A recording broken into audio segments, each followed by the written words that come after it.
Vamos a ir a conversar con Raúl Sor de inmediato sobre estas manifestaciones que se han suscitado en Ecuador. Nosotros desde este programa seguimos muy detenidamente muchas de las cosas que pasan en América Latina. Hemos estado en Brasil viendo cosas, estado en Colombia recién viendo cosas, Perú ni hablar cuando fue las elecciones anteriores, Bolivia, Venezuela, en fin. Ecuador es el momento. Raúl Sor, ¿cómo estás? Hola Fernando, sí, en Ecuador más que manifestaciones, hay un paro pero colosal que ya lleva más de 10 días y que ha significado movilizaciones enormes con marchas pero multitudinarias, decenas de miles de personas en las calles y con un cierto nivel de violencia, de represión, hay muertos y un petitorio muy potente, muy amplio por parte de movimientos sociales encabezados por el movimiento indígena que ha venido desde el interior a manifestarse a Quito, pero en muchas otras ciudades también, en Guayaquil y en otras ciudades, y esto ha tomado una amplitud enorme que ha llevado al gobierno a decretar un estado de emergencia, cosa que, como pasa muchas veces, Fernando, tiende a inflamar la situación y el gobierno inicialmente tomó preso y encarceló a uno de los principales líderes del movimiento indígena y esto inflamó más la situación y finalmente lo han tenido que liberar y esto, por cierto, va debilitando, va desgastando al gobierno de Guillermo Lasso, que se ha ido debilitando. Bueno, cuando digo se ha ido debilitando, nunca fue muy fuerte porque ganó las elecciones gracias a una segunda vuelta y en general, aunque tuvo una cierta popularidad en el momento de su elección, hoy día, a un año, recién ha transcurrido un año de gobierno, ya está con una aceptación de 20% y un rechazo sobre el 60-70%. De manera que es un gobierno que además políticamente está en una situación muy frágil porque para ser electo tuvo que hacer una serie de pactos políticos y muchos de sus aliados lo han desertado, de manera que está en un estado de bastante fragilidad. Y bueno, y el petitorio, tú te lo puedes imaginar, es más o menos el mismo en toda América Latina. Baja el precio de los combustibles, eso es la reivindicación número uno, pero también que hayan perdonazos, muchos pequeños agricultores, pequeño comercio, están muy endeudados y están exigiendo que se les den, que haya una moratoria por lo menos de un año y que no tengan que pagar estos préstamos, que les bajen las tasas de interés. Hay dentro de las exigencias, por supuesto, el levantamiento del estado de sitio y que, digamos, se les dé una serie de subsidios al petróleo y a otros insumos básicos. Es un petitorio de 10 puntos, pero lo fundamental son peticiones económicas. Ahí vemos a los dirigentes indígenas que han tenido un rol protagónico en las movilizaciones sociales ecuatorianas digamos, en las últimas 2 décadas realmente, pero que han sido clave en la caída de gobierno y ya se está empezando a rumorear la posibilidad de un referendo revocatorio o que el presidente Lasso sea revocado por el Parlamento directamente, porque las matemáticas, como no tiene fuerza parlamentaria propia suficiente, tiene una vulnerabilidad. Oye, Raúl, tanto en Ecuador como en Colombia, cuando hemos analizado estas movilizaciones que tienen un componente muy fuerte de presencia indígena, siempre se hace la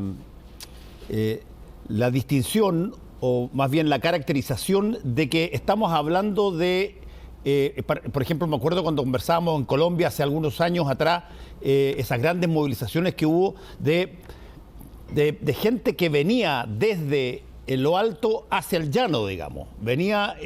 Había una movilización que era topográficamente muy desigual, digamos, cerros y después la sierra.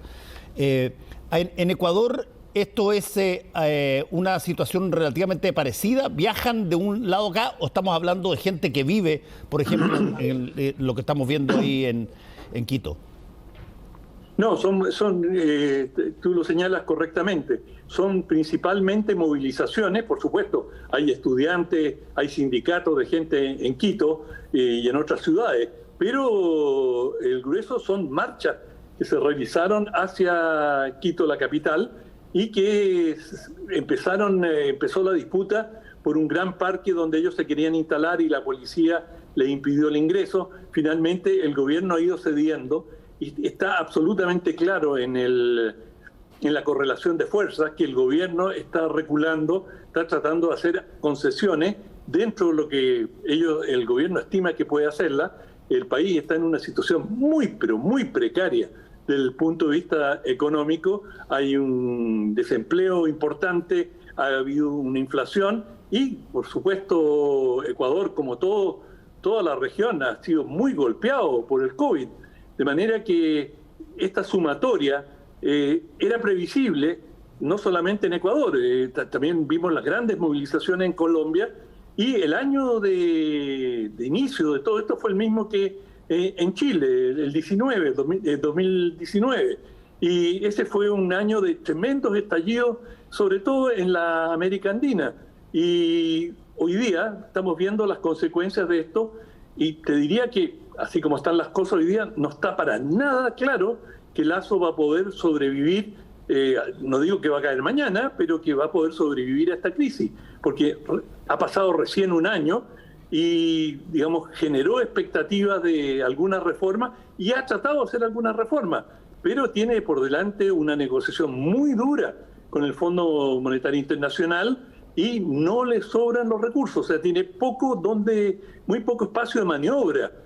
Frente a un movimiento social que es muy poderoso, muy organizado y que tiene liderazgo y que, en definitiva, ya tiene experiencia, es como, por decirlo con una metáfora del mundo natural, es un animal que ya ha probado la sangre, es decir, ellos han tumbado gobierno, este movimiento social, por lo tanto tienen conciencia de su fuerza y que pueden resistir, y hasta el momento no han dado señales de debilidad.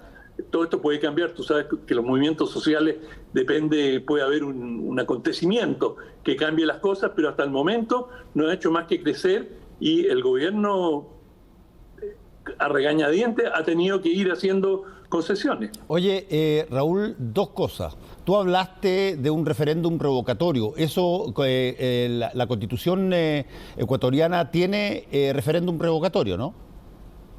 Bueno, Rafael Correa, el expresidente, está hablando de conseguir la firma para llegar a este referéndum.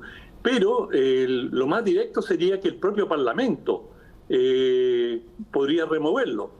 Y las aritméticas, es decir, en Ecuador todo el mundo está calculando cuáles son, de qué lado están las fuerzas políticas. Y bueno, tú sabes cómo en política no es solamente las demandas populares, sino que cada partido hace sus cálculos de cómo va a salir parado de la crisis. Sí, pero la pregunta mía te la hago por razones objetivas, no por tincadas en este caso. El referéndum revocatorio es un proceso. Es un procedimiento para que tú obtengas una determinada cantidad de firmas o votos para conseguir que el presidente elegido salga o deje el poder. Eso tiene que ser algo para que haya referéndum revocatorio que esté constituido en la Constitución del país. El caso de que tú estás mencionando, el que el Congreso pueda eventualmente sacar al presidente, ¿cómo se materializa eso? Porque este no es un régimen parlamentario. No, pero tienen una figura que es una situación de emergencia. Y lo que se discute es cuándo es una situación de emergencia. Y por esto el ministro del Interior ha dicho, bueno, estas manifestaciones campesinas, indígenas, no es un estado de emergencia, están ejerciendo su derecho legal a manifestarse, pero eso no no nos crea una situación tan grave, aunque esto tiene un impacto económico, etcétera.